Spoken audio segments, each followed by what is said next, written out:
கர்த்தருடைய பிள்ளைகளே, நாம் கர்த்தருடைய வேத வார்த்தையிலிருந்து, வேத வசனத்திலிருந்து ரிடீமிங் த டைம், உங்கள் காலத்தை பிரயோஜனப்படுத்தி கொள்ளுங்கள் என்கிற தலைப்பின் கீழ் கடந்த வாரத்தில் நாம் தியானித்தோம். அதில் மிக முக்கியமாக வாழ்க்கை என்பது எவ்வளவு ஒரு அற்புதமான, ஒரு தேவனால் அருளப்பட்டிருக்கிற ஒரு அற்புதமான ஒன்று. அந்த வாழ்க்கை, நம்முடைய வாழ்க்கை என்பது ஒரு வரையறுக்கப்பட்ட ஒரு அற்புதமான ஒரு காரியம். ஒரு கேம் போல, ஒரு விளையாட்டை போல. அது எப்படி ஒரு விளையாட்டில் விதிமுறைகள் இருக்கிறதோ, காலம் இருக்கிறதோ, அதுபோல் இந்த உலகத்தில் வாழுகின்ற நம்முடைய ஒவ்வொருவருடைய வாழ்க்கையிலும் வரையறுக்கப்பட்ட ஒரு காலத்தையும் பல விதிமுறைகளையும் தேவன் நமக்கு தந்திருக்கிறார். எபேசியர் 5ஆம் அதிகாரம் 15 to 17 வரை உள்ள வசனங்களிலே சில காரியங்களை நாம் மீண்டும் ஆழமாய் சிந்திக்க போகிறோம். எபேசியர் 5ஆம் அதிகாரம் 15ஆம் வசனத்திலிருந்து வாசிக்க கேட்போம்.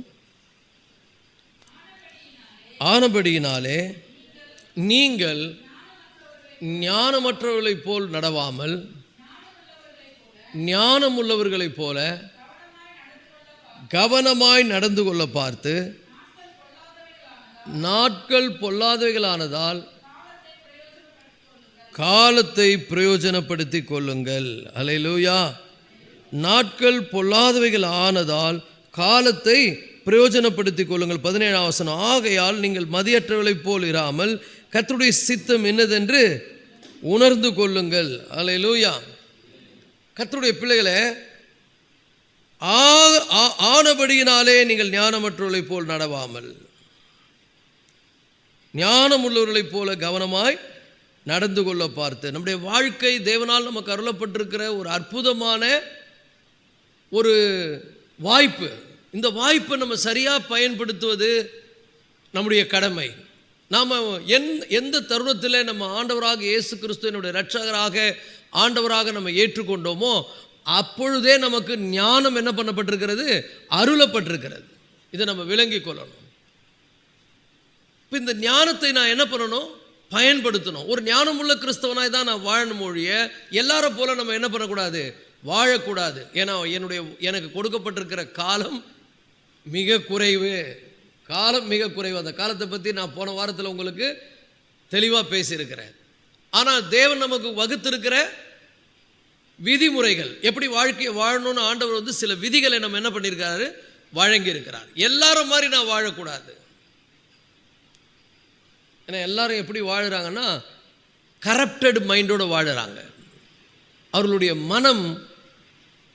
மனம் என்ன ஆயிடுச்சுன்னா அவர்களை வஞ்சிக்கிற ஒரு மனமாக மாறிவிட்டது. என்னைக்கு ஆதாம் ஆண்டவருக்கு விரோதமாக அவன் பாவம் செய்து கீழ்ப்படியாதவனாய் மாறினானோ அன்னைக்கே அவனை பின்பற்றி எல்லாரும் என்ன பண்ணாங்கன்னா அவரவர்களுடைய விருப்பத்தின்படி, அவரவர்களுடைய இஷ்டத்தின்படி என்ன பண்ணிட்டாங்க? வாழ ஆரம்பிச்சிட்டாங்க. அதுதான் ஞானம்னு அவங்க நினைத்து கொண்டிருக்கிறார்கள். அது விழுந்து போன ஒரு ஞானம். அந்த ஞானத்தின்படி, இந்த உலக ஞானத்தின்படி அல்ல, தேவன் நமக்கு அருள் இருக்கிற தெய்வீக ஞானத்தின்படி நம்ம வாழ வேண்டும் அப்படின்னு ஆண்டவர் நமக்கு சொல்றாரு. இதை ஆண்டவர் எப்படி சொல்றாருன்னா, இது உனக்கு கொடுக்கப்பட்டிருக்கிற ஒரு ப்ராஜெக்ட். ரட்சிக்கப்பட்ட ஒவ்வொருவருக்கும் ஆண்டவர் என்ன பண்ணியிருக்கார்? ஒரு கோர்ஸ் கொடுத்திருக்கிறார். இந்த கோர்ஸை என்ன பண்ணணும்? சிறப்பாய் நீங்கள் நடத்தணும். சிறப்பாய் நீங்கள் இதை நீங்கள் இந்த உலகத்தில் வாழுகின்ற இந்த கொஞ்ச காலம் இந்த வாழ்க்கையில் நீங்கள் சிறப்பாக இந்த வாழ்க்கையை வாழ்வீர்களானால் உங்களுக்கு ஆண்டவர் என்ன வைத்திருக்கிறார்? இந்த உலகத்திலும் பல நன்மைகளை ஆயத்தமாய் வைத்திருக்கிறார். இனிவரும் உலகத்திலும் உங்களுக்கு மேன்மைகளை தேவன் என்ன பண்ணியிருக்கிறார்? ஆயத்தம் பண்ணி வைத்திருக்கிறார். இந்த உலகத்தில் நீங்கள் சிறப்பாய் ஆண்டவருக்கு வாழும் பொழுது அதற்கான பலனை தேவனால் நீங்கள் பெறுவீர்கள். மறுமையிலும் உங்களுக்கு அதற்கான பலன் என்ன உண்டு. அப்போ நம்ம ஒரு ஞானம் உள்ள ஒரு கிறிஸ்தவனா என்ன பண்ணணும்? நடப்பது அவசியம். இது ஒரு வாழ்க்கையினுடைய ஒரு அற்புதமான ஒரு கேம், ஒரு விளையாட்டு. வாழ்க்கை என்கிற விளையாட்டை சிறப்பாக விளையாடுவதற்கு ஆண்டவர் நமக்கு என்ன பண்ணியிருக்காரு? வாய்ப்பு கொடுத்திருக்கிறார், வாழ்க்கையை கொடுத்திருக்கிறாரு, அதற்கான விதிமுறைகளை கொடுத்திருக்கிறாரு, அதற்கான கால அளவை கொடுத்திருக்கிறார். இதுவரைக்கும் நம்ம எப்படி வாழ்ந்தோமோ தெரியாது. ஆகவே தான் அவர் சொல்றாரு, அப்போஸ்தலனாகிய பவுல் மூலம் பரிசுத்தாவே எழுதுகிறார், ஆனபடியினாலே எழுதுகிறார். ஆனபடியினாலே நீங்கள் ஞானமற்றவர்களைப் போல் நடவாமல் ஞானமுள்ளவர்களைப் போல கவனமாய் நடந்து கொள்ள பார்த்து. ஒரு ஞானமுள்ள ஒரு தேவனுடைய பிள்ளைகளாக நான் எப்படி வாழ்வது, இன்னைக்கு அதுதான் நம்ம தியானிக்க போகிறோம். நான் ரொம்ப ஞானமாக என்ன பண்ணணும், வாழ வேண்டும். எல்லாரை போல நான் என்ன பண்ணக்கூடாது, வாழக்கூடாது. ஏன் இஷ்டப்படி வாழக்கூடாது. எனக்குன்னு தேவன் ஒரு குறிப்பிட்ட காலத்தை கொடுத்துருக்கிறாரு, எப்படி வாழணுங்கிறதான வாழ்க்கைக்கான விதிமுறைகளை கொடுத்துருக்கிறார். ஸோ அப்படி நான் வாழும்பொழுது தான் எனக்கு கொடுக்கப்பட்ட காலத்தை நான் என்ன பண்ணுறேன்னு சொன்னால் பிரயோஜனப்படுத்தி கொள்ளுகிறேன். அதுதான் அவர் சொல்கிறார், நாட்கள் பொல்லாதவைகளாக இருக்கிறபடினால் காலத்தை என்ன பண்ணுங்க, பிரயோஜனப்படுத்தி கொள்ளுங்கள். இந்த பொல்லாததாக இருக்குதுன்னு சொன்னால் நீங்கள் ஏமாற்றப்படுவதற்கான நிறைய வாய்ப்புகள் இந்த உலகத்தில் இருக்கிறது. நீங்கள் வஞ்சிக்கப்படுவதற்கான, ஏன்னா உங்களுக்கு முன்னால் அநேகர் இந்த உலகத்தில் ஆண்டவரை அறியாத மக்கள் எப்படி வாழ்கிறாங்கன்னா வஞ்சிக்கப்பட்ட வாழ்க்கை வாழ்கிறாங்க. அவர்களுடைய வாழ்க்கையை பார்த்து அவர்களை மாதிரி நீங்கள் வாழணும்னு சொல்லி அவர்களை பின்பற்றி போகாதீங்க. நான் தேவனுடைய பிள்ளைகளாக நீங்கள் எப்படி வாழணுன்றதற்கான விதிமுறையை வைத்திருக்கிறேன். ஒவ்வொரு தருணங்களும் என்னது, உங்களுக்கு மிகவும் விலையேறப்பட்டது. அந்த தருணங்களை பயன்படுத்துங்கள். வாழ்க்கையில் கஷ்டமான காலங்கள் வரும்பொழுது, சோதனைகள் வரும்பொழுது, பிரச்சனைகள் வரும்பொழுது, போராட்டங்கள் வரும்பொழுது ஆண்டவர் எப்படி சொன்னாரோ அப்படி தான் அந்த சூழ்நிலையை நான் என்ன பண்ணணும், கையாளும் பொழுது அந்த அந்த காலத்தை நான் என்ன பண்ணுறேன்னா பிரயோஜனப்படுத்திக் கொள்ளுகிறேன். I am not going to miss it, I am going to gain my time. ஆண்டவர் எனக்கு கொடுத்துருக்கிற அந்த நேரத்தை என்ன பண்ண போகிறேன், நான் அதை கெயின் பண்ண போகிறேன், நான் அதை லாபமாக்க போகிறேன். அப்போ ஒரு ஞானமுள்ள கிறிஸ்தவனாக நமக்கு தேவை 3 காரியங்கள். ஒரு ஞானமுள்ள கிறிஸ்தவனாக எனக்கு ஒரு 3 காரியங்களை ஆண்டவர் இந்த பகுதியில் நமக்கு வைத்திருக்கிறார். அது முதல்ல பார்த்தீங்கன்னா, நம்முடைய வாழ்க்கைக்கான தேவனுடைய விதிமுறைகளை நான் விளங்கிக் கொள்வது. அதுக்கு தான் வேதத்தை நம்ம வாசிப்பது, அதுக்கு தான் ஆலயத்துக்கு வருவது, அதுக்கு தான் போதனைகளை கேட்பது. இந்த போதனைகள் நமக்கு என்ன சொல்லுதுன்னா, நம்ம எப்படி வாழணும் என்பதற்கான தேவனுடைய விதிமுறைகள். ஒரு விளையாட்டு இருக்குன்னு சொன்னால் அது எப்படி அந்த விளையாட்டை விளையாடணும்னு விதிமுறைகள் இருக்கிறது, அதுக்கான டைம் இருக்குது.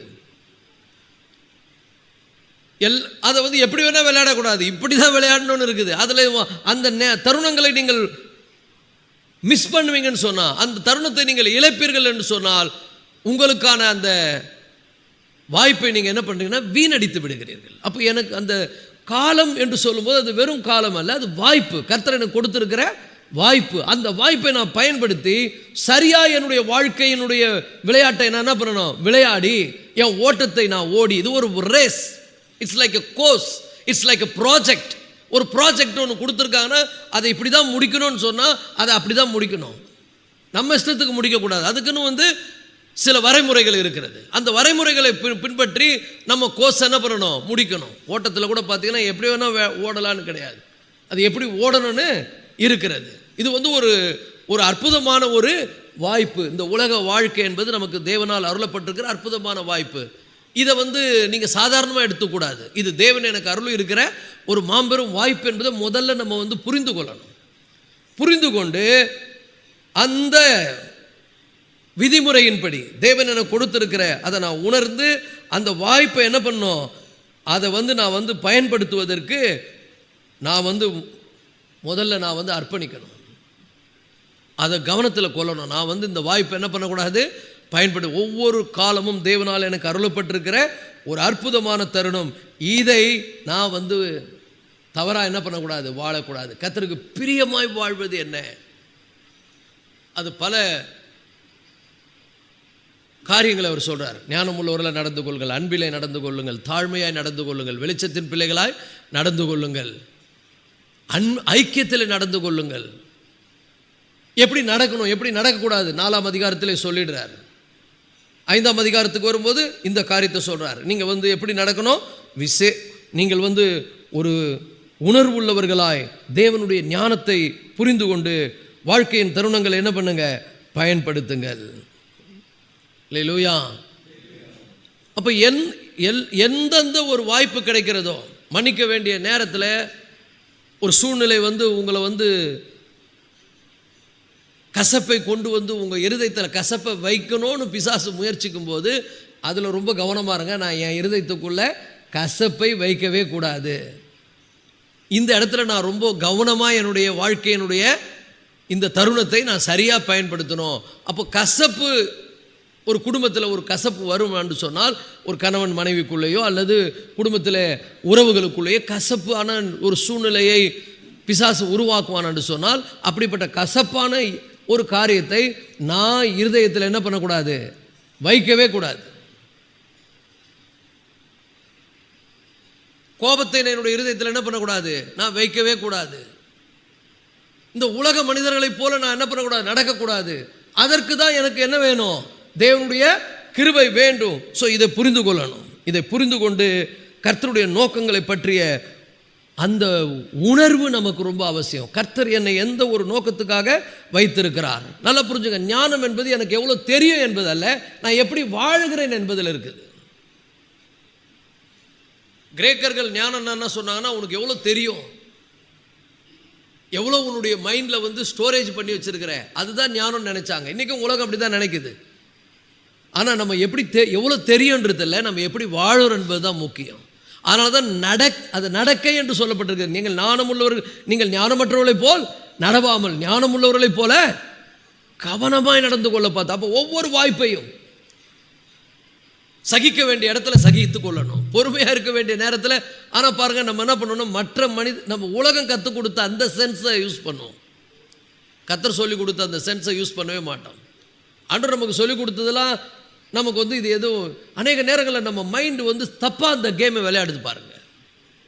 ரொம்ப பயப்படும், ரொம்ப கவலைப்படும், விசுவாசிக்காது. ஆண்டவர் சொன்னார், நீ கவலைப்படாத, தைரியமாக இரு, பயப்படாத, விசுவாசம் உள்ளவனாக இருந்தார். நீங்கள் யோசனை பண்ணி பாருங்கள், நம்ம அதிகமாக விசுவாசிக்கிறோமா, பயப்படுறோமா, அதிகமாக கவலைப்படுறோமா, தைரியமாக இருக்கிறோமா? நீங்கள் தைரியமாக இருங்கள், மிகுந்த பலனுக்கு ஏதுவான உங்கள் தைரியத்தை என்ன பண்ணாதீங்க, விட்டுறாதீங்க. நீங்கள் தைரியமாக இருந்து பாருங்க, கர்த்தர் வேலை செய்வார். நீங்கள் விசுவாசமாக இருந்து பாருங்க, காரியங்களை கர்த்தர் வாய்க்க பண்ணுவார். ஒரு ஆமென் சொல்லுங்க. ஆனால் நம்ம என்ன பண்ணுறோம், பயப்படுறோம், குழப்பம் அடைகிறோம், ரொம்ப கலங்கி போகிறோம். அதுக்கு தான் தேவனுடைய பிரின்சிபல் இப்படி வாழ்வது ரொம்ப அவசியம். எதுவுமே என்னால் ஆகிறதில்ல, எல்லாமே நான் யாரை விசுவாசிக்கிறேனோ அவரால் என்னுடைய வாழ்க்கையில் காரியங்கள் நடக்கிறது. நான் எதையும் நினச்சி பெருசாக என்ன பண்ண மாட்டேன், கன்ஃபியூஸ் ஆக மாட்டேன். அந்த இடத்துல கவனமாக இருங்க. ஒரு விளையாட்டை விளையாடும் போது வாழ்க்கையினுடைய இந்த கேமில் நான் சிறப்பாக என்னுடைய ஓட்டத்தை நான் சிறப்பாக என்ன பண்ணணும், ஓடி முடிக்கணும். இதில் ரொம்ப கவனம் தேவை. அதிகமாக நம்முடைய உணர்வுகள் நம்மை தூண்டும் பொழுது, அதிகமாக நம்முடைய உணர்ச்சிகள் நம்மை கட்டுப்படுத்த நினைக்கும் போது, நாம் தேவ ஆவியானுடைய பலத்தில் அந்த சூழ்நிலையை சிறப்பாக என்ன பண்ணுவது, கையாளுவது ரொம்ப ரொம்ப அவசியம். இன்னொரு முறை அந்த வசனத்தை நீங்கள் நினைவில் கொள்ளுங்கள். எபேசியர் 5:15, ஆனபடியினாலே நீங்கள் ஞானமற்றவர்களைப் போல் நடவாமல். பிரின்சிபல் நாங்கள் வாழ்க்கை என்கிற இந்த விளையாட்டை எப்படி விளையாடணும், ரொம்ப ஞானமாக விளையாடணும்னு ஆண்டவர் சொல்கிறார். பக்கத்தில் பார்த்து சொல்லுங்கள், வாழ்க்கை என்கிற இந்த விளையாட்டை ஞானமாக விளையாட ஆரம்பிச்சு. பிரச்சனை உங்களால் பிரச்சனை வரக்கூடாது, உங்களால் உங்கள் வீட்டில் மன கஷ்டங்கள் ஏற்படக்கூடாது, அதில் கவனமாக இருங்க.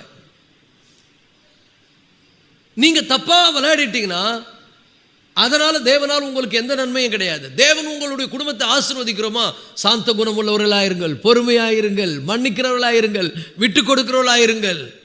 ஒரு ஆமென் சொல்லுங்க. இதெல்லாம் சுட்டு போட்டாலும் நிறைய பேருக்கு வருவதே இல்லை. எவ்வளவு சொல்லுங்க, I don't want divine principle, I want to live by my own பிரின்சிபிள்னு போகிறாங்க. அதனால தான் இவங்க ஞானமற்றவர்கள். இவங்க தன்னுடைய வாழ்க்கை என்கிற வீட்டை எங்கே கட்டியிருக்காங்க, மணலின் மேல் கட்டுகிறார்கள். கர்த்தருடைய வார்த்தையை கேட்குறாங்க, I don't want to build their house. அவங்க வாழ்க்கையை கண்மலையின் மேல் அவங்க கட்ட விரும்பலை. எங்கே கட்ட விரும்புகிறாங்க? இப்போ இவ்வளோ பேர் கேட்குறீங்க, எத்தனை பேர் கர்த்தருடைய டிவைன் பிரின்சிபிளில் வர விரும்புகிறீங்க? ஒரு உறுதியான தீர்மானம் எடுங்க. ஞானமற்றவளை போல நடக்க மாட்டேன், ஞானம் உள்ளவனாய் நடந்து கொள்வேன். பாவம் செய்ய நான் தூண்டப்படும் பொழுது, அருவருப்பான காரியங்களை செய்யும்படி என்னை பிசாசு தூண்டும் போது, அந்த உலகம் உலகமும் பாருங்க, ஒரு கேம்னா அதில் 2 டீம் இருக்கும். ஒரு சைடு நீங்க இருக்கிறீங்க, உங்க கூட பரிசுத்த ஆவியானவர் இருக்கிறாரு, உங்க கூட பரிசுத்தவான்கள் இருக்கிறாங்க, போதனைகள் எல்லாமே இருக்குது. அந்த அடுத்த சைடு பார்த்தீங்கன்னா உலகம், மாமிசம், பிசாசு. உங்களை எப்படியாவது இடர பண்ணணும், உங்களை எப்படியாவது கர்த்தருடைய சித்தத்தை விட்டு விலக பண்ணணும், எப்படியாவது உங்களை பாவத்தில் விழ வைக்கணும். நீங்கள் விழ போறீங்களா, நிற்க போறீங்களா, நீங்கள் தோக்க போறீங்களா, ஜெயிக்க போறீங்களா, இந்த வாழ்க்கை என்கிற இந்த படத்தை அழகாக வரைய போறீங்களா, இல்லை அருவருப்பாக வரைஞ்சிட போறீங்களா? உங்கள் வாழ்க்கை இந்த உலகத்தில் அநேகருக்கு ஒரு நல்ல பாடமாய் விட்டு போக போகிறீர்களா, ஐயோயோ இந்த மாதிரி வாழவே கூடாதுன்னு மற்றவங்களுக்கு ஒரு பெரிய வார்னிங்காக விட்டு போக போறீங்களா? இன்னைக்கே புரிஞ்சுங்க. அதுக்கு தான் கர்த்தர் நம்மை ரட்சித்து நமக்கு ஞானத்தை கொடுத்து நமக்கு ஆலோசனையும் கொடுக்கிறாரு. இந்த கேமை எப்படி தான் விளையாடணும்? ஞானமா விளையாடணும். ஆனபடினால் நீங்கள் ஞானமற்றவர்களை போல் நடவாமல் ஞானம் உள்ளவர்களை போல கவனமாய் நடந்து கொள்ள பார்த்து. என்ன அற்புதமான தேவன் பாருங்க. இந்த உலகம் எப்படி நடக்குது? தப்பா நடக்குது. நமக்கு ஆலோசனை கொடுத்திருக்கிறார். நீதிமொழிகள் இருக்கு பாருங்க. இந்த ஒரு வசனத்துக்கு நல்லா புரிஞ்சுங்க, நீதிமொழிகளும் எபேசியர் புத்தகமும் வெவ்வேறு காலகட்டங்களில் எழுதப்பட்டது. ஆனால் எழுதினவர் பரிசுத்த ஆவியானவர். அல்லேலூயா. நீங்கள் ரெண்டுத்தையும் வச்சு பார்த்தீங்கன்னா, நீதிமொழிகள் 2ஆம் அதிகாரம், எபேசியர் 5ஆம் அதிகாரம் 15ஆம் வசனத்தை ஒன்றா வச்சு பார்த்தீங்கன்னா, எபேசியர் 5ஆம் அதிகாரம் 15ஆம் வசனத்தினுடைய விளக்க உரையாக நீதிமொழிகள் 2ஆம் அதிகாரம் இருக்கிறது. நீதிமொழிகள் 2ஆம் அதிகாரத்தை எடுத்துங்க. அங்கே சொல்லப்படுகிற காரியங்களை ஒவ்வொன்றாக நம்ம தியானிக்க போகிறோம். நீதிமொழிகள் 2ஆம் அதிகாரம் 1 - 5 வரை உள்ள வசனங்களை வாசிங்க. முழு அதிகாரமும் அதற்கான விளக்கமாக இருக்கிறது. என் மகனே, நீ உன் செவியை எதுக்கு சாய்த்து? ஞானத்துக்கு சாய்த்து. எல்லாம் சொல்லுங்க, உன் செவியை ஞானத்துக்கு சாய்த்து. அல்லேலூயா. என் மகனே, நீ உன் செவியை ஞானத்துக்கு சாய்த்து உன் இருதயத்தை புத்திக்கு அமைய பண்ணும் பொருட்டு. ஆங்கிலத்தில் ரொம்ப அழகாக வருது, my son if you receive my words அப்படின்னு வருது, king James version. My son if you receive my words. நல்லா புரிஞ்சுங்க, இதை ஆண்டவரே நம்மளை பார்த்து சொல்றாரு. என் பிள்ளைகளே, என் வசனத்தை நீங்கள் என்ன பண்ணுங்க? ரிசீவ் பண்ணுங்க. பக்கத்தில் பார்த்து சொல்லுங்க, இதை புறக்கணிக்காதீங்க, இதை ரிசீவ் பண்ணுங்க. My son receive my words. அல்லேலூயா. இன்னைக்கு எத்தனை பேர் ஆண்டவருடைய வார்த்தையை ரிசீவ் பண்ண போறீங்க? இது அற்புதமான ஒரு காலங்க. தேவன் சொல்றார், நீ ஞானமா நடக்கணுமா? Receive my words. எப்படி வேணா நடக்கணுமா? என் வார்த்தையை நீ தியானிக்க வேணாம், வாசிக்க வேணாம், என் வார்த்தையில் நீ கவனம் செலுத்த வேணாம், இந்த காதில் வாங்கி இந்த காதில் என்ன பண்ணு, விட்டுட்டு போயிடு. இன்னைக்கு நிறைய பேர் என்ன பண்ணாங்கன்னா ரிசீவ் பண்றது இல்லை. இன்னும் சொல்ல போனால் தேவனுடைய வார்த்தையை கேட்கணும்னு அவங்களுக்கு ஆர்வம் கூட குறைஞ்சிருச்சு. கொஞ்ச நேரம் எக்ஸ்டெண்ட் பண்ணி வசனத்தை பேசிட்டா போதும், அவங்க அப்படியே அல்ல தட்டிடுவாங்க, அவங்க அதை ரிசீவ் பண்ண மாட்டாங்க. ஆனால் பாருங்க, ஆண்டவர் என்ன அழகாக சொல்றாரு. தமிழில் எப்படி வருது? என் மகனே, நீ உன் செவியை ஞானத்துக்கு சாய்த்துன்னு வருது. ஆங்கிலத்தில் ரொம்ப அழகாக வருது, my son if you receive my words.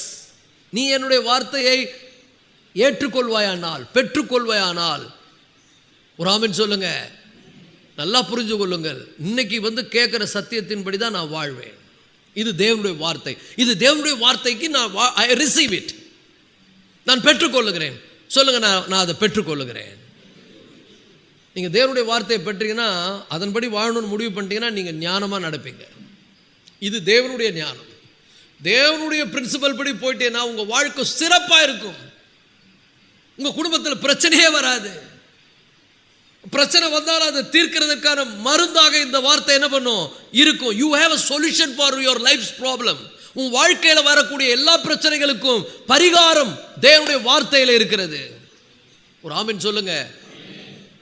So ரொம்ப கவனம் தேவை. ஆனபடினாலே நீங்கள் ஞானமற்றவர்களைப் போல் நடவாமல் ஞானம் உள்ளவர்களைப் போல கவனமாய் நடந்து கொள்ள பார்த்து. எப்படி நடப்பது?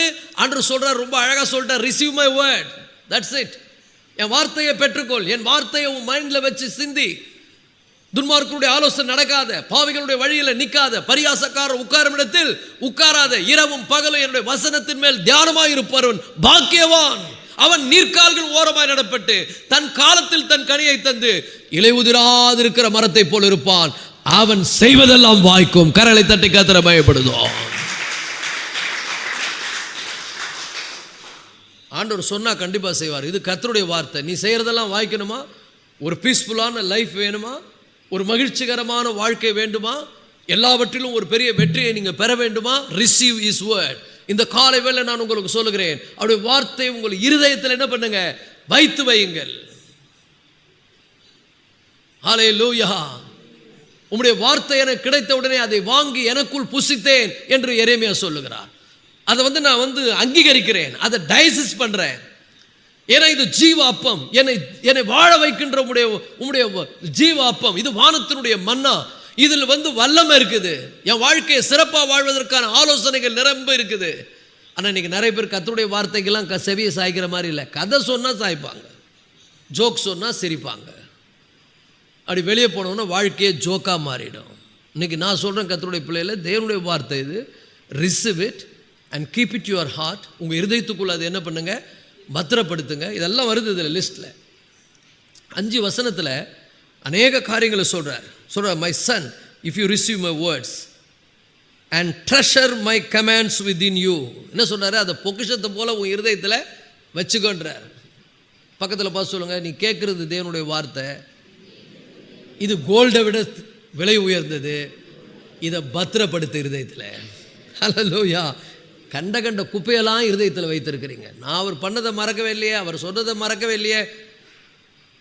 குடும்பத்தில் பிரச்சனைகள், ஒரு கணவன் மனைவிக்கு சண்டை வந்துருச்சுன்னா, கணவன் ஏதோ சொல்லியிருப்பார் தவிர அதை மனசில் உள்ளேயே வைத்து கொண்டிருப்பது, அதை ட்ரெஷர் பண்ணி வச்சுருப்பாங்க.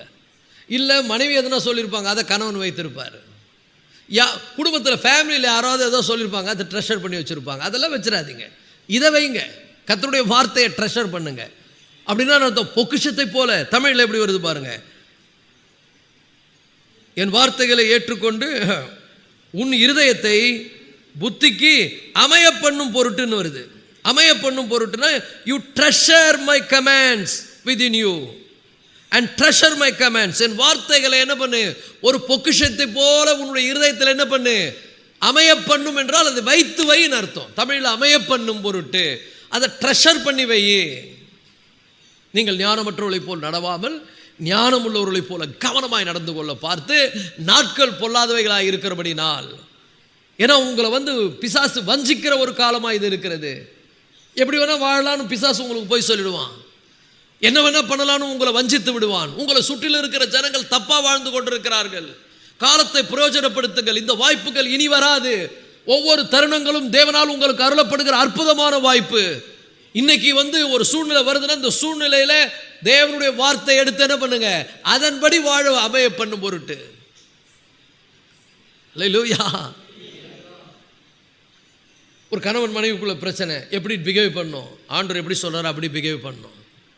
அல்லேலூயா. இல்லை ஒரு சமுதாயத்தில் ஏதோ ஒரு பிரச்சனை, உங்களுடைய சொந்தங்களுக்குள்ள பிரச்சனை, எல்லாரும் மாதிரி பிஹேவ் பண்ணக்கூடாது. Attitude is very important. நம்முடைய செயல்கள் மிக முக்கியம். நீ ரட்சிக்கப்பட்டவனா இல்லையான்றத உன் செயல்கள் உனக்கு என்ன பண்ணும், உங்களுக்கு அப்படியே படம் எடுத்து காண்பிக்கும். அப்போ நீங்க நல்லா புரிஞ்சுக்க, கவனமா விளையாடணும் இந்த விளையாட்டை. பக்கத்தில் பார்த்து சொல்லுங்க, வாழ்க்கை என்கிற இந்த விளையாட்டை, வாழ்க்கை என்கிற இந்த ப்ராஜெக்டை கவனமா முடிக்கணும். ஏன்னா ஒவ்வொரு தருணமும் வேகமா போய், யுவர் டைம் இஸ் பாசிங், உங்கள் காலம் போய் கொண்டிருக்கிறது. பாடுறல, உன் காலம் எல்லாம் போகுதே, உன் காலம் எல்லாம் போகுதே உலகத்தின் மாயையிலே. உலக மக்களை போல நீ வாழ்ந்துராத. ஞானமாய் ஆனபடினாலே நீங்கள் ஞானமற்றவர்களை போல் நடவாமல், மறுபடியும் அந்த வசனத்தை வச்சாதான் இங்க பின் பண்ணாத. ஞானமற்றவர்களை போல் நடவாமல் ஞானம் உள்ளவர்களை போல கவனமாய் நடந்து கொள்ள பார்த்து நாட்கள் பொல்லாதவளாய் இருக்கிறபடினாலே. உங்களை இடர பண்ணுவதற்கு நிறைய விஷயங்கள் நடக்கிறது, நிறைய இருக்கு உலகத்தில். செல்போன் ஒரு பிசாசினுடைய அதை பயங்கரமாக பிசாசு யூஸ் பண்ணுறான். அதை நல்ல விஷயங்களுக்கு யூஸ் பண்ணுறாங்களோ இல்லையோ, செல்ஃபோனில் நல்லது இருக்குது கெட்டது இருக்குது. நல்ல விஷயங்களுக்கு பயன்படுத்தினா நல்லது. ஆனால் கரப்டட் மைண்ட் என்ன சொல்லுது, உன் நேரத்தை வீணடித்து கொண்டே இருக்கிறது.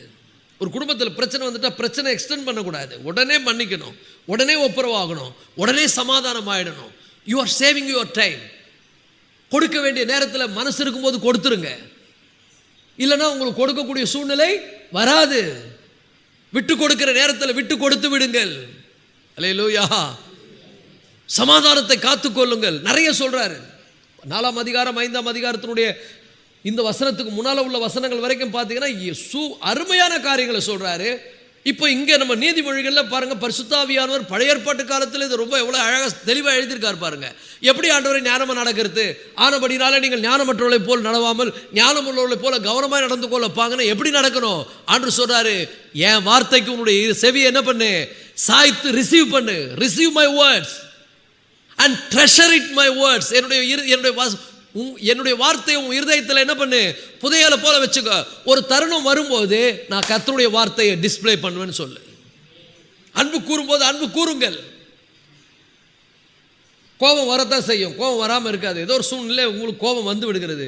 கோபம் வந்தால் ஆண்டவருடைய பிரின்சிபல், சூரியன் அஸ்தமிக்கிறதுக்கு முன் கோபம் தனியே கிடவுது. அது அப்படியே மாச கணக்கில் கோபத்தை வச்சிருப்பது. கோபம் என்ன பண்ணா, நான் கர்த்தருடைய பிள்ளை, ஐ ரிசீவ் காட்ஸ் வேர்ட், நான் தேவனுடைய வார்த்தை ரிசீவ் பண்ணியிருக்கேன், அதை ட்ரெஷர் மாதிரி வச்சிருக்கிறேன், அது எனக்கு இன்ஸ்ட்ரக்ஷன் பண்ணுது. என்ன சொல்லுது, நீ கோபம் கொண்டாலும் அந்த வாய்ப்பை பயன்படுத்துங்க. அல்லேலூயா. ஐயோ கோபம் வருது, but I have to control my self. என்னுடைய கோபத்தை நான் என்ன பண்ணணும், கட்டுப்படுத்தணும். ஒரு அருவருப்பான காரியங்களை செய்யும்படி நம்முடைய மனசை நம்மளை தூண்டும் போது நோ, என்னுடைய இருதயத்துக்குள்ளே அந்த வசனம் என்ன பண்ணுது, ஊக்குவிக்கிறது. நான் ஞானமற்றவர்களை போல நடவாமல் ஞானம் உள்ளவர்களை போல கவனமாக நடக்கணும். இந்த இடத்துல ரொம்ப கவனமாக என்னுடைய அடி எடுத்து வைக்கணும். ஏன்னா என்னுடைய காலம் போய்கொண்டே இருக்கிறது. ஒரு ஆமென் சொல்லுங்க. வாழ்க்கையை சிறப்பாக விளையாடுங்கள், சிறப்பாக வாழ்ந்து முடியுங்கள். உங்களுடைய வாழ்க்கை என்கிற படத்தை அழகாக என்ன பண்ணுங்க, வரைங்க. எப்படி வரைவது, ரிசீவ் மை வேர்ட், நான் உனக்கு சொல்கிறேன், நீ கேளு, அதன்படி நட. அண்ட் ட்ரெஷர் மை வேர்ட், என்னுடைய வார்த்தை உன்னுடைய இருதயத்துக்குள்ளே என்ன பண்ணு, ஸ்டோர் பண்ணி வை. 2வது வசனம், நீ என் வார்த்தைகளை ஏற்றுக்கொண்டு, வார்த்தை என்ன பண்ணுங்க, கர்த்தருடைய வார்த்தைனா கர்த்தருடைய வார்த்தை, ஏற்றுக்கொள்ளணும் ஏற்றுக்கொள்ளணும். கர்த்தருடைய வார்த்தை என்ன பண்ணுங்க, அங்கீகரியுங்கள், அதை புறக்கணிக்காதீங்க, கவனமா இருங்க. ஏன்னா அற்புதமான உங்களுடைய வாழ்க்கையில் இந்த தருணங்கள் வராது. அப்போ நல்லா புரிந்து கொள்ளுங்கள். நீங்கள் உங்கள் குடும்பத்தில், நீங்கள் படிக்கிற இடத்துல, நீங்கள் வேலை செய்கிற இடத்துல, உங்கள் சமுதாயத்தில் நீங்கள் எப்படி உங்கள் வாழ்க்கையை வாழப் போகிறீர்கள் என்பதில் கவனமாக இருங்க. ஏன்னா உங்களுடைய ஆட்டிடியூடை இந்த உலகம் என்ன பண்ணுகிறது, கவனித்து கொண்டிருக்கிறது. தேர் வாட்சிங் யுவர் ஆட்டிடியூட்ஸ். உங்களை இடர பண்ணுவதற்கு உலகம் காத்திருக்கிறது. உங்களை சோதிப்பதற்கு பிசாசு என்ன பண்ணுறான், விழிப்பாக இருக்கிறான். உங்கள் மாம்சம் ஆல்ரெடி கரப்டடு. அதை தேவனுடைய வார்த்தை உள்ள இருந்தால் தான் இதை கரெக்ட் பண்ண முடியும் மாம்சத்தை. இல்லைனா இது என்ன பண்ணும், அது வழியே அது வேலையை அது காமிக்கும். ஸோ தேவனுடைய பிள்ளையில இந்த வசனம் எவ்வளோ அழகாக சொல்லுகிறது பாருங்கள். நீ என் வார்த்தைகளை ஏற்றுக்கொண்டு என் கட்டளைகளை உன்னிடத்தில் பத்திரப்படுத்து. எல்லாம் சொல்லுங்க, அவருடைய வார்த்தையை கொஞ்சம் பத்திரமா வச்சுக்க இருதயத்தில். அல்லேலூயா. எத்தனை பேர் வார்த்தையை பத்திரமா வச்சுக்க போறீங்க? நம்ம எதை பத்திரமா வச்சுருக்கிறோம், ஃபீலிங்கை தான் பத்திரமா வச்சுருக்கிறோம். நம்ம ஃபீலிங் ரொம்ப மோசமானது, அது தப்பை தான் ஃபீல் பண்ணோம். அதை கரெக்டாக ஃபீல் பண்ண வைக்க வேண்டியது நம்ம கையில் இருக்குது. Feel God's word, not a situation. தேவனுடைய வார்த்தையை ஃபீல் பண்ணுங்க. என் தேவன் என்னோடு கூட இருக்கிறார், நான் எந்த சூழ்நிலையும் அவருக்காக என்ன பண்ணுவேன், நிற்பேன். நான் ஒருபோதும் தளர்ந்து போக மாட்டேன், நான் ஒருபோதும் இடறி போக மாட்டேன். என் ஆண்டவருக்காக நான் என்ன பண்ணுவேன், சாட்சியாய் நிற்பேன். ஹல்லேலூயா. இந்த காலை வேளையில் கைகளை வைத்து சொல்லுங்க, ஆண்டவரே உமக்காக நான் சாட்சியாய் நிற்பேன். சாட்சியை கெடுத்துறாதம்மா, சாட்சியை கெடுத்துறாதீங்கப்பா. எங்கே இருக்கிறீங்க, உங்கள் வீட்டில் சாட்சியாக இருங்க, ரொம்ப கவனமாக இருங்க. என் சாட்சியை நான் வீட்டில் காத்துக்கணும், வேலை செய்கிற இடத்துல சாட்சியை காத்துக்கணும், படிக்கிற இடத்துல சாட்சியை காத்துக்கணும், நம்ம வாழ்கிற பகுதியில் சாட்சியை காத்துக்கணும். காத்து கொண்டால் நான் சொல்கிறேன் பாருங்க, இந்த உலகத்திலே உங்களுக்கு நன்மையை கத்த தருவாருங்க. நிறைய டோர் வில் ஓப்பன். நிறைய பேருக்கு சில கதவெல்லாம் திறக்கப்படவே இல்லை, அடைக்கப்பட்டிருக்கிறது. அவர் அடைச்சா யாரும் திறக்க முடியாது, அவர் திறந்தா யாராலும் அடைக்க முடியாது. அவர் திறக்கிறோன்னு சொன்னா அதை அவர் திறக்க வைக்கிறது உங்க கையில் இருக்குது. நீ சாட்சியா வாழ்ந்தா கர்த்தர் திறந்துருவாரு. உண்மை உள்ள மனுஷன் பரிபூர்ண ஆசீர்வாதம். நீ உண்மை இல்லாமல் வாழ்ந்துட்டேன்னு ஆண்டவர் பரிபூர்ணமாக ஆசீர்வதிக்கணும்னு நினைச்சா எங்க முடியும்? அப்போ ஒவ்வொரு பிளேவும் கவனமாக ப்ளே பண்ணணும். பிள்ளைங்களை எப்படி நடத்தணும், பாருங்க, ஜபிக்கிற தருணங்களை மிஸ் பண்ணாதீங்க. அதுக்கு நிறைய பாயிண்ட் இருக்கு. காலையில் எழுந்த உடனே அவர் திருமுகத்தை பாருங்க, அங்கதான் நீங்க யூ ரிசீவ் பவர்.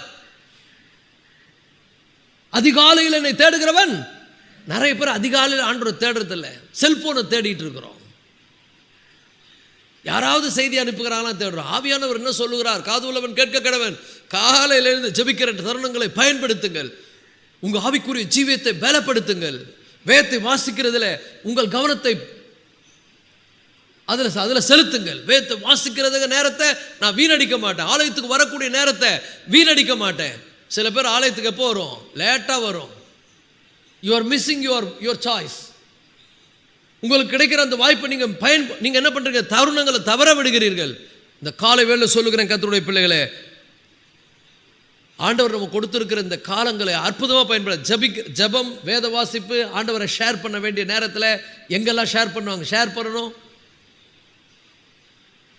சாட்சியாக இருக்க வேண்டிய இடத்துல சாட்சியாக இருக்கணும். இதெல்லாம் நீங்கள் தேவனுடைய வார்த்தையில் நமக்கு அருளப்பட்டிருக்கிறது. நான் ஒரு கிறிஸ்தவன், நான் இப்படி தான் நடக்கணும், என் பார்வை எப்படி இருக்கணும், என் உணர்வு எப்படி இருக்கணும், என்னுடைய நடக்கை எப்படி இருக்கணும், நான் குடும்பத்தில் எப்படி நடக்கணும், வேலை ஸ்தலத்தில் எப்படி இருக்கணும், சமுதாயத்தில் எப்படி நடக்கணும், இதையெல்லாம் கர்த்தர் எனக்கு சொல்லியிருக்கிறார் எப்படி இருக்கணும். அப்படி வாழும் பொழுது நான் என்னுடைய வாய்ப்பை, என்னுடைய தருணங்களை சிறப்பாய் பயன்படுத்துகிறேன். அப்படி பயன்படுத்தினால் தேவனால் நான் ஆசீர்வதிக்கப்படுவேன். இங்கே ஆசீர்வதிக்கப்படுவீங்க. பரலோகத்துக்கு போனால் அது ஒரு அங்கே பிளெஸிங் இருக்குது, அது வேற. இந்த உலகத்திலேயே உங்களுக்கு தேவன் நன்மையானவைகளை தருவார். நீங்க எவ்வளவு சாட்சியா இருக்கிறீங்களோ உங்க கூட இருப்பார், உங்களுக்கு ஆலோசனை கொடுப்பார், உங்களோடு பேசுவார், உங்களை அற்புதமாய் நடத்துவார். ஒரு ஆமென் சொல்லுவோமா? நீ என் வார்த்தைகளை ஏற்றுக்கொண்டு, எப்படி ஞானமா நடக்கணும்? அப்படி வார்த்தையை ஏற்றுக்கொண்டு என் கட்டளைகளை உன்னிடத்தில் பத்திரப்படுத்து. என்ன வார்த்தை பாருங்க, ஏற்றுக்கொள், பத்திரப்படுத்து, அப்புறம் ஞானத்தை வா என்று கூப்பிட்டு, புத்தியை சத்தமிட்டு அழைத்து, அதை புறக்கணிக்காத. அல்லேலூயா. அதை புறம் தள்ளாதீர்கள். அங்க நான் இயேசுப்பா புள்ள என்பதை நான் காமிப்பேன் அப்படின்னா அந்த இடத்துல இயேசுப்பா பிள்ளைன்றதை காமிங்க. ஒரு ஆமென் சொல்லுங்க. உங்களை காமிச்சிடாதீங்க. நீங்க யாரை காமிங்க? இயேசுவை மற்றவர்களுக்கு காண்பீங்கள். உங்கள் வாழ்க்கை கிறிஸ்துவை என்ன பண்ணட்டும்? பிரதிபலிக்கட்டும். So display Christ. கிறிஸ்துவை என்ன பண்ணுங்க? வெளிப்படுத்துங்கள்.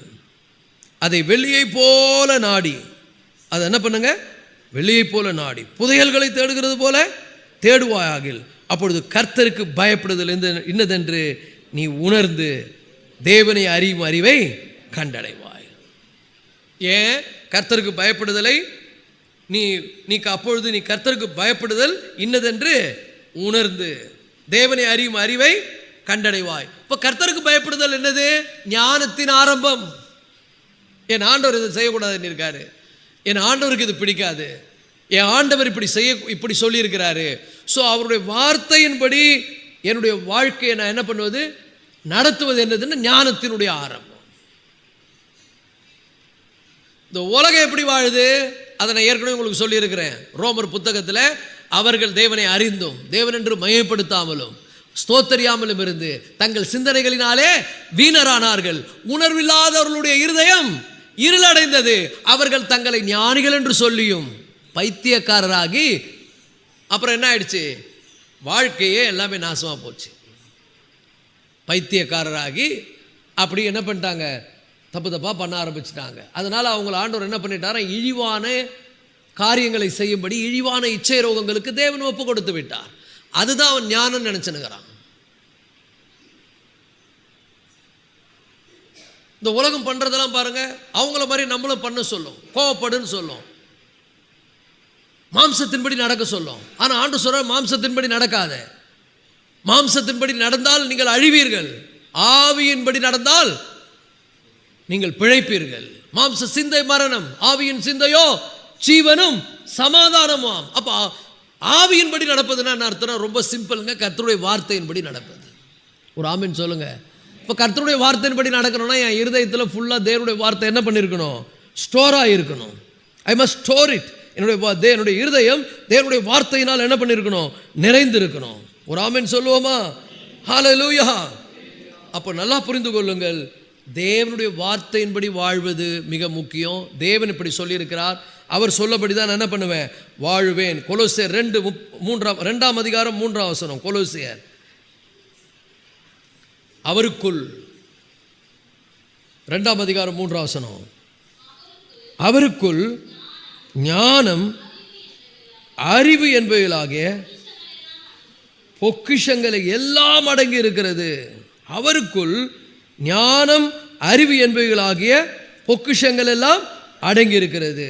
மத்தேயு 6:33 சொல்லுகிறது, முதலாவது தேவனுடைய ராஜ்யத்தையும் அவருடைய நீதியையும் தேடுங்கள்.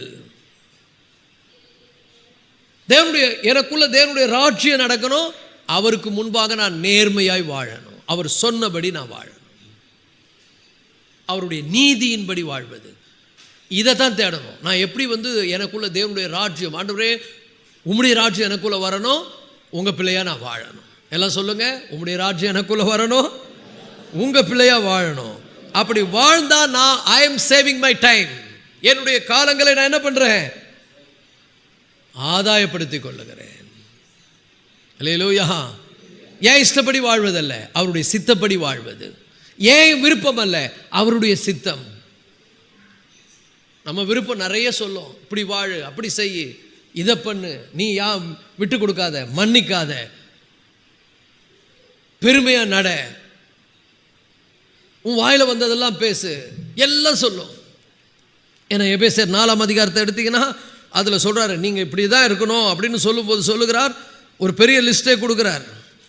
நான் தேவனுடைய பிள்ளைங்க எப்படி இருக்கணும்? அவரை பிரதிபலிக்கணும், அவரை நீங்க என்ன பண்ணணும்? வெளிப்படுத்த வேண்டும். 23 வசனம். அன்றியும் நாம் ஒருவருக்கு ஒருவர் அவைகளாய் இருக்கிறபடினால் பொய்களை கலந்து அவனவன் பிறனுடனே மெய்களை பேச கடவன். நல்லா புரிந்து கொள்ளுங்கள், இது காட்ஸ் பிரின்சிபல். ஆனால் நம்ம என்ன பண்றோம்? அநேக தருணங்களில் பொய் சொல்லிடுறோம். அது ஃப்ளஷ். சில நேரங்களில் தேவையில்லாத காரியங்களுக்கெல்லாம் பொய் சொல்லுவோம். ஒரு தீர்மானம் எடுக்கிறோம், ஆண்டோடைய பிள்ளை பொய்யே சொல்லக்கூடாது. சின்ன சின்ன விஷயங்களுக்கெல்லாம் போய் கண்ட காரியங்கள்லாம் பொய் சொல்லுவது. இது கேட்டால் பெரிய ஞானமாக நம்ம நடக்கிறோம்னு நினைக்கிறது. மாம்சம் சொல்லும், இதான் ஞானம், இது பெரிய ஞானம்னு சொல்லும். நல்லா புரிஞ்சுங்க, இதனால் உனக்கு நிறைய பாயிண்ட் கம்மியாயிடும். You will miss many blessings. சில ஆசீர்வாதங்களை நீ என்ன பண்ணுவ? இழந்துருவாய். அப்போ ஆண்டு சொல்றார், நீ பொய் என்ன பண்ணாத, பிறனுடனே நீ மெய்யை பேச கடவன். 26 வசனம். நீங்கள் கோபம் கொண்டாலும் பாவம் செய்யாதிருங்கள், சூரியன் அஸ்தமிக்கிறதற்கு முன்னாக உங்கள் எரிச்சல் தனியே கடவுது. நிறைய பேர் எரிச்சலோடவே இருப்பாங்க. நல்லா புரிஞ்சுங்க, எத்தனை பேருக்குள்ள எரிச்சல் இருக்குது? எரிச்சல் இருக்கா? சரி, கேட்டால் சொல்லுவோம், என்னை எரிச்சல் ஊட்டுறாங்க அப்படின்வாங்க. அவங்க எரிச்சல் மூட்டத்தான் செய்வாங்க. இதான் கேமே. அவங்க எரிச்சல் மூட்டுவாங்க, நீ எரிச்சல் ஆகக்கூடாது. அவங்க கோல் அடிப்பா, நீ தடுக்கணும். அதுக்கு தான் உன்னை என்ன பண்ணிருக்காங்க? கீப்பராக வச்சுருக்காங்க. You are a keeper, you have to stop it. Football பார்த்துருக்கீங்களா? அவன் கோல் அடிப்பான், நீ என்ன பண்ண? அதை போயிட்டு கவசம்லாம் போட்டுக்கின்னு தடுக்கணும். எல்லா கவசமும் ரட்சிப்பென்ற தலை சீரா, நீதி என்னும் மார்க்கவசம், விசுவாசம் என்னும் கேடகம், தேவனுடைய வார்த்தை என்கிற ஆவியின் பட்டயம், சத்தியம் என்னும் கச்சை, ஆயத்தம் என்னும் சுவிசேஷத்துக்குரிய ஆயத்தம் என்னும் பாதரட்சை, இதெல்லாம் போட்டுக்கிட்டு உன்னை எரிச்சல் மூட்டுறாங்களா? அதுக்கு இதான் கேமே. கேம்னா கணவன் மனைவி உள்ள வச்சிருப்பாரு ஆண்டவர். மனைவி பேசும்போதெல்லாம் கணவன் எரிச்சல் ஆவார். அவர் யார்? ரட்சிக்கப்பட்ட கணவன். அப்போ ரட்சிக்கப்பட்ட கணவனுக்கு ஆண்டவர் சொல்கிறாரு, உன் மனைவி மூலம் உனக்கு எரிச்சல் ஊட்ட போகிறேன், நீ எரிச்சல் அடையக்கூடாதுன்னு வாரு. கேமே தான். ஒரு ஆமீன் சொல்லுங்க. இல்லைனா இப்படி சொல்லுவார், இந்த பார், உன் கணவன் மூலம் உன்னை எரிச்சல் மூட்ட போகிறேன், நீ எரிச்சலே அடையக்கூடாது. உனக்கு அதுக்கு என்ன இருக்கு? நீ எரிச்சலே அடையாமல் இருந்தால் உனக்கு ஒரு பெரிய ஆசீர்வாதத்தை தரப்போகிறேன். I am going to open a blessing. ஒரு ஆசீர்வாத கதவு உனக்கு திறக்கப்படும். இது ஆசீர்வாத டிவி இல்லை, இது பரலோக ஆசீர்வாத கதவு. ஒரு ஆமீன் சொல்லுங்க. இப்போ கூட வீட்டுக்கு போங்க, ஏதாவது ஒரு சம்பவம் நடக்கும்போது நீங்கள் கவனமாக விளையாடணும். வாழ்க்கையின் விளையாட்டை யாராவது எரிச்சல் மூட்டுவாங்க, யாராவது டென்ஷன் பண்ணுவாங்க. நம்ம ஆண்டோடைய பிள்ளைங்க, நமக்கு இன்ஸ்ட்ரக்ஷன் இருக்குது. தேவன் நமக்கு எப்படி இந்த விளையாட்டை, வாழ்க்கைங்கிற விளையாட்டை சிறப்பாக விளையாடணும்னு சொல்லியிருக்கிறாரு. நீங்கள் நல்லா தூங்கிட்டு இருப்பீங்க, 5 மணிக்கு தான் சில பேருக்கு நல்லா தூக்கமே வரும். ஆண்டவர் சொல்கிறாரு, செல்ஃபோனை 10 மணிக்கு மேலே யூஸ் பண்ணாதன்றார். என் ஸ்டேட்டஸ் எத்தனை பேர் பார்க்குறாங்கன்னு பார்த்தா எனக்கு ஒரே ஆச்சரியம். 11 மணிக்கு ஸ்டேட்டஸ் பார்க்குறாங்க, 1 மணிக்கு பார்க்குறாங்க, 2 மணிக்கு பார்க்குறாங்க, 3 மணிக்கு பார்க்குறாங்க. எப்படிரா இவங்க தூங்குவாங்க, எப்படிரா காலையில் எழுந்து ஜபிப்பாங்கன்னு நான் யோசிக்கும் போது இன்றைக்கி மெசேஜ்லேயே போட்டேன், என் ஸ்டேட்டஸ் போய் பாருங்கள். 10:30 மணிக்கு மேலே என் ஸ்டேட்டஸை யாரும் பார்க்காதீங்கன்னு போட்டேன். போய் பாருங்கள். ஏன்னா ஒரு டிசிப்ளினில் வாழ்க்கையை எப்படி வாழ்றது, எப்படி ப்ளே பண்ணுறதுன்னு தெரியல. நல்லா புரிஞ்சுங்க, உங்களுடைய உடல் ஆரோக்கியம் மிக முக்கியம், உங்கள் மன ஆரோக்கியம் முக்கியம். இரவெல்லாம் நீங்கள் செல்போனை பயன்படுத்தினால் உங்கள் உடல் கெட்டு போகும், உங்கள் மனம் கெட்டு போகும். அதையும் போட்டுக்கிறதுல எப்படி ஜெபம் பண்ணுவீங்க, எப்படி நீங்கள் ஆண்டவருக்கு பிரியமாக வாழ முடியும், எப்படி கர்த்தருடைய பிள்ளையாக நீங்கள் வாழ முடியும். நல்லா புரிஞ்சுங்க, கர்த்தருடைய பிள்ளைகளை வாழ்க்கையின் தருணங்களை சிறப்பாக பயன்படுத்த. தூங்குற நேரத்தில் தூங்கு, சாப்பிட்ற நேரத்தில் சாப்பிடு. இது வெறும் தூக்கத்துக்கும் சாப்பாட்டுக்கும் மட்டும் இல்லை, அன்பு கூற வேண்டிய கடமை உனக்கு இருக்குது. அன்பு கூறுங்கள், அன்பிலே நடந்து கொள்ளுங்கள், எல்லாரையும் அரவணைங்க, யாரையுமே வேணான்னு சொல்லாதீங்க. ஒருவேளை உங்களுக்கு எரிச்சல் மூட்டுவோம், கோபம் மூட்டுவாங்க. சில பேர்லாம் கிட்டவே வச்சுக்க முடியாத நிலை இருக்கும். யூதாசியை ஆண்டவர் கிட்ட வச்சிருந்தார், பேதுருவை கிட்ட வச்சிருந்தார். எல்லாம் நம்ம ஆளுங்க பாருங்கள், எல்லாம் எரிச்சல் மூட்டுறால் தான் இருப்பான், கூடவே இருப்பான். ஆனால் ஆண்டவர் சொல்கிறாரு, நீங்கள் எரிச்சலே அடையாதுன்றார். உங்கள் எரிச்சல் என்ன பண்ணணும், தனியே கடவுது. இன்றைக்கி யாராவது ஃபேமிலியில் பிரச்சனையோடு வந்தீங்கன்னா இப்போ உடனே ஒப்புரவாகுங்க. ஏன்னா இது தேவனுடைய வார்த்தை. சமாதானம் பண்ணுங்க, அன்பு கூறுங்கள், மன்னியுங்கள், விட்டு கொடுங்கள், குடும்பத்தை சிறப்பாக நடத்துங்க, நல்லா ஜெபியுங்கள், சீக்கிரமாக என்ன பண்ணுங்க, தூங்குங்க. அல்லேலூயா. நிம்மதியாக தூங்குங்க. 10 மணிக்கெல்லாம் ஜெபம் பண்ணிவிட்டு ஃபேமிலி ப்ரேயர் முடிச்சுட்டு தூங்குங்க. அதை விட்டுடுத்து ஸ்கோர் பண்ணிக்கிட்டே இருக்குது. இதை பாரு, அதை பாரு, அதை பாரு. எங்கே போய் விழ போகிற நீ? நரகத்துக்கு போயிடுவியே. உன் லைஃபே வேறு மாதிரி ஆகிடுமே. உன் வாழ்க்கை நாசமாக போயிடுமே. உன் உடல் கெட்டு, மனம் கெட்டு, சொல்லப்போனால் ஆவியும் கெட்டு போயிடும். கர்த்தருடைய பிள்ளைங்க யார் எப்படி வாழுறாங்களோ, இதை யூடியூப்பில் கேட்குறவங்களாக இருந்தாலும் சரி, நம்ம திருச்சபையை சார்ந்தவங்களாக இருந்தாலும் சரி, இந்த வார்த்தையை ரிசீவ் பண்ணுங்கள், இதன்படி வாழ முற்படுங்கள். பாருங்கள், பல ஆசீர்வாதத்தின் கதவை உங்களுக்கு ஆண்டவர் திறக்கிறதை நீங்கள் பார்ப்பீங்க. அவருக்கு பிரியமாக வாழ்வது தாங்க முக்கியம். இந்த விளையாட்டில் நீங்கள் ஜெயிக்கணுங்க. வாழ்க்கையை சிறப்பாக என்ன பண்ணுங்க, வாழுங்கள். ஒரு ஆமென் சொல்லுவோமா? உங்கள் எரிச்சல் என்ன பண்ண கடவுது, தனியே கடவுது. அப்புறம் சொல்கிறாரு, பிசாசுக்கு இடங்கூடாமலும் இருங்கள். ஐயோ ரொம்ப ஜாக்கிரதை. ஏன் தெரியுமா? நீ எரிச்சலாக இருந்தனா பிசாசு உள்ள வந்துடுவான், வேறு மாதிரி ஆக்டிடியூட் ஆகிடும். ஒரு ஆமென் சொல்லுங்கள். பக்கத்தில் பார்த்து சொல்லுங்கள், எரிச்சலாகவே இருக்காத, சாத்தானுக்கு கதவை திறக்காத. திறந்தேன்னா நிறைய பிளெஸ்ஸிங்கை மிஸ் பண்ணுவேன். அப்பா தான் பாயிண்ட்டே, அவர் தான் அம்பேர், அவர் தான் பரிசை கொடுக்குறவர், அவர் தான் மார்க் போடுறாரு, ஸ்கோர் பண்ணிகிட்டே இருக்கிறார். ஒவ்வொரு தருணத்தையும் நீ எப்படி பயன்படுத்துகிற உனக்கு மார்க் போட்டுக்கிட்டே இருக்கிறார். 2023 செப்டம்பர் 3ஆம் தேதி நீ எப்படி ப்ளே பண்ணன்ற லிஸ்ட் அங்கே இருக்குது. உன் மார்க் ஷீட் அவர் கையில் இருக்கு. அவனவன் செய்த நன்மைக்காவது தீமைக்காவது தக்க பலன் உண்டு. ஏசப்பா பிள்ளையா வாழ்வதில் உனக்கு பெரிய நான் சொல்கிறேன் பாருங்க, பிளெஸ்ஸிங்னா பிளெஸ்ஸிங் தாங்க. You will live a peaceful life. ஒரு அற்புதமான வாழ்க்கையை வாழ்வீர்கள். எல்லாரோட எப்படி சொல்கிறா பாருங்க, கூடுமானால் யாவரோடும் என்ன பண்ணுங்க, சமாதானமாக இருக்க நாடுங்கள். யாரையும் பகைக்காதீங்க, யார் மேலேயும் கசப்பு வைக்காதீங்க.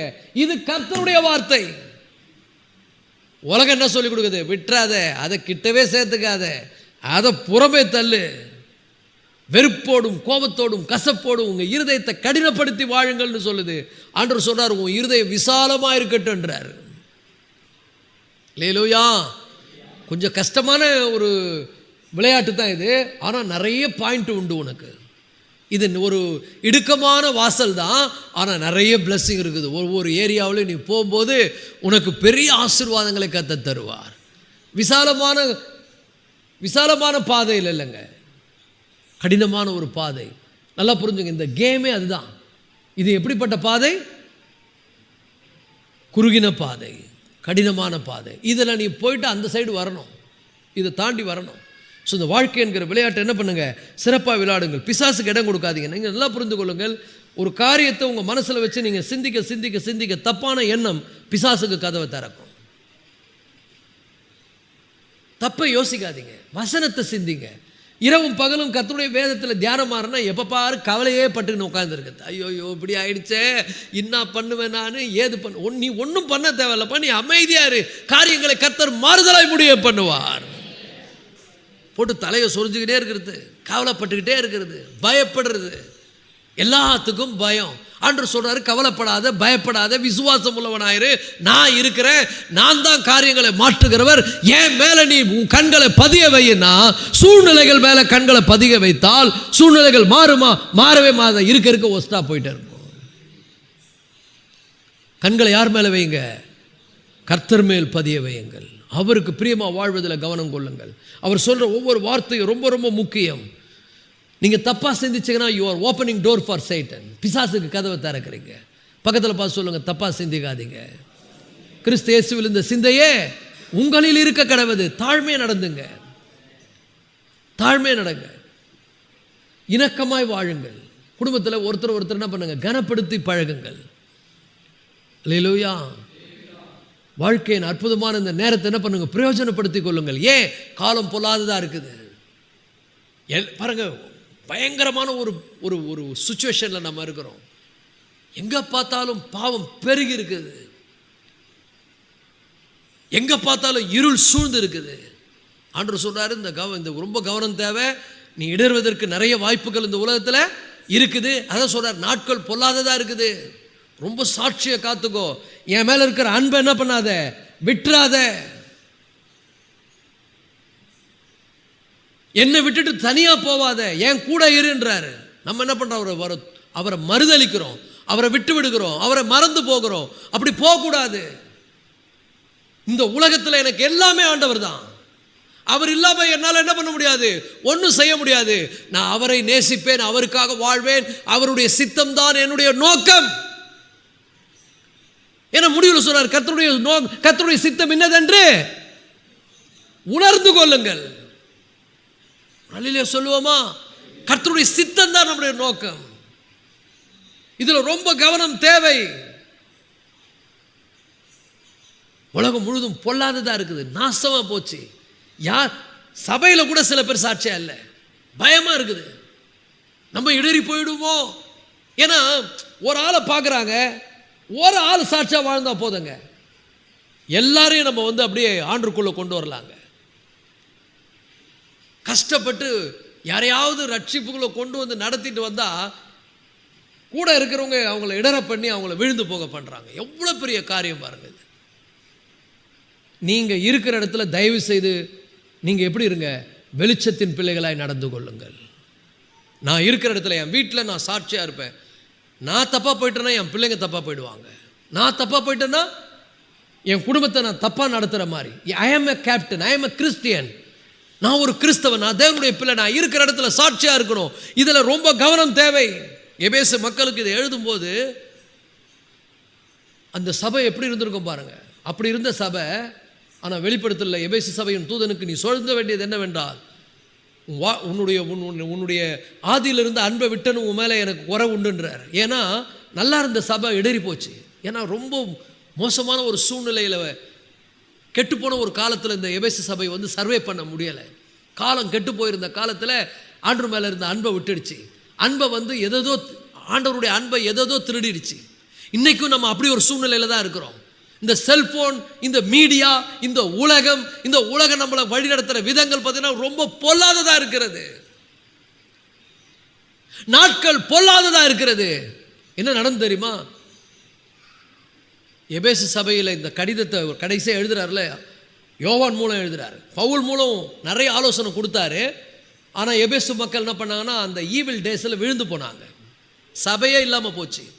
சரித்திரம் சொல்லுகிறது இன்னைக்கு எபேசு சபையில், எபேசு என்கிற ஒரு பட்டணத்து சபையே இல்லை. ஜனங்க எல்லாம் விழுந்து போனாங்க. ஏன்னா ஈவில் டேஸ்.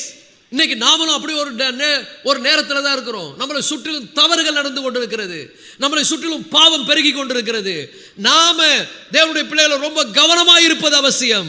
நாட்கள் பொல்லாதவர்களாக இருக்கிறபடினால் காலத்தை என்ன பண்ணுங்க, பிரயோஜனப்படுத்திக் கொள்ளுங்கள். நீங்கள் ஞானமற்றவர்களைப் போல் நடவாமல் ஞானமுள்ளவர்களைப் போல கவனமாய் நடந்து கொள்ள பார்த்து கர்த்தருடைய சித்தம் இன்னது என்பதை என்ன பண்ணுங்க, உணர்ந்து கொள்ளுங்கள்.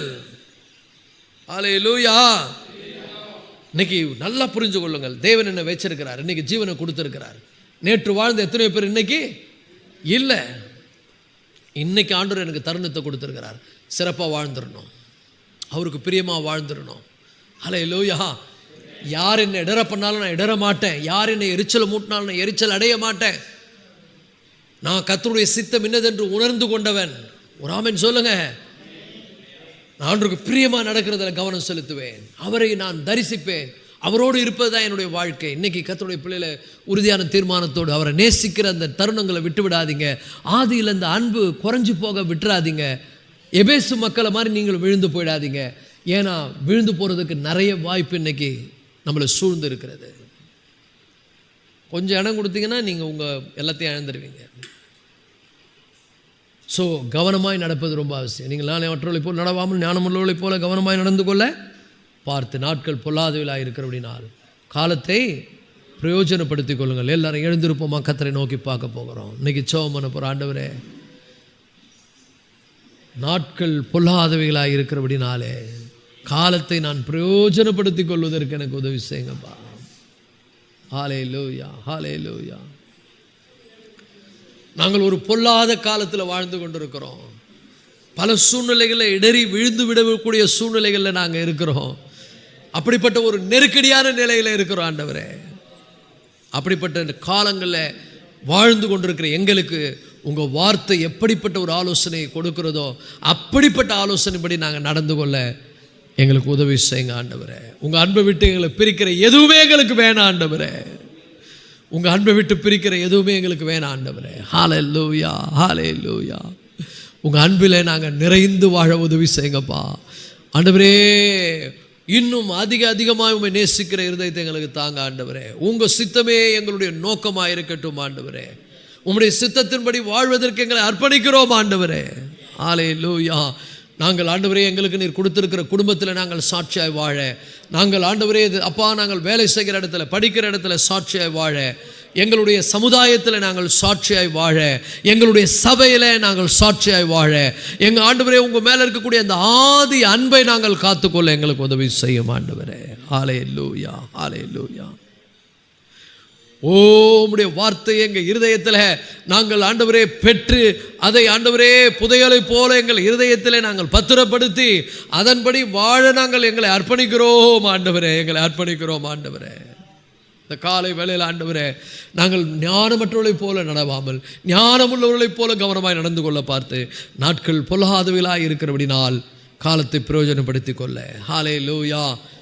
சோத்திரம் சோத்திரம் சோத்திரம். நாங்கள் புத்தியில் அந்தகாரப்பட்டு ஆண்டவரே நாங்கள் விழுந்து போகாதபடிக்கு கர்த்தாவே. ஹல்லேலூயா. எங்களை எங்கள் சபையும் கர்த்தர் பாதுகாத்து கொள்ளுங்கப்பா. நாங்கள் மதியற்றவர்களைப் போல் நடவாமல் கர்த்தருடைய சித்தம் என்னதென்று உணர்ந்து கொள்ளும்படியாக எங்களுக்கு உதவி செய்யும். ஹல்லேலூயா. எங்கள் நாட்களை நாங்கள் வீணடித்து விடாதபடி எங்களுக்கு கிடைக்கின்ற இந்த நல்ல தருணங்களை உங்கள் மகிமைக்காக பயன்படுத்தும்படி உங்கள் சித்தத்தை வெளிப்படுத்த பயன்படுத்தும்படி எங்களுக்கு உதவி செய்யுங்கப்பா. மாயான காரியங்கள் மீது கவனம் வைத்து ஆண்டவரே நாங்கள் இடறி விழுந்து போகாதபடி எங்களை பாதுகாத்து கொள்ளுங்க. உடைய கிருபையினாலே மறைத்து கொள்ளுங்க. இயேசுவின் மூலம் வேண்டிக் கொள்ளுகிறோம் ஜீவனுள்ள நல்ல தகப்பனே, ஆமென். என் ஆத்துமாவே கர்த்தரை சோதரி, பரிசுத்த நாமத்தை சோதரி. என் ஆத்துமாவே கர்த்தரை சோதரி, கர்த்தர் செய்த சகல உபகாரங்களையும் மறவாதே.